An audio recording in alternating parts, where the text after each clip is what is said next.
big news out of D.C.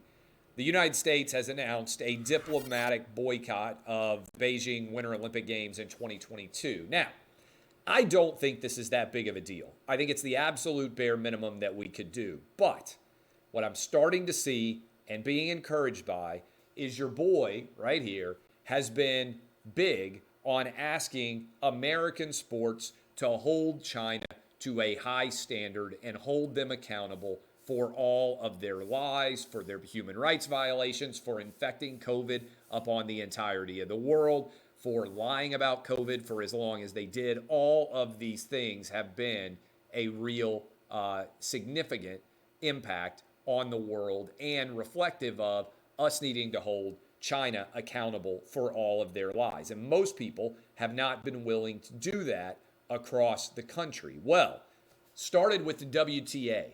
Props to the Women's Tennis Association for standing up to the communist dictatorship in China when Peng Shuai, the tennis player there, accused a prominent Communist Party official of sexual assault. They were willing, the WTA, to do what the NBA, to do what the IOC, to do what so many different sports organizations have not been willing to do. They were willing to give up money in exchange for being on the right side of history. Remember we used to talk about the right side of history all the time?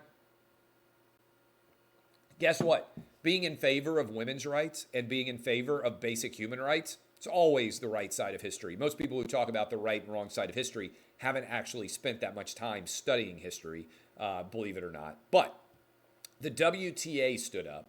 Now, the Biden White House has announced that they are going to give a diplomatic boycott to China. Now, it's just a diplomatic boycott. In the grand scheme of things, this is not a massive, unbelievable, brave move by the Biden White House. What I had called for was staging our own Winter Olympic Games in Park City, Utah, or in Vancouver, somewhere in North America, bringing all the democratic powers to the Winter Olympics, which is where most of the Winter Olympics are won. The medals are not won by very many communist countries, by very many dictatorships. So that could have and should have and would have been, I think, a better solution than the one that is undertaken here. But I do believe the Biden White House is at least making the right decision in being willing to stand up and say we're not going to send any sort of diplomatic organization to China. Now, really, we shouldn't be rewarding China in any way with being able to host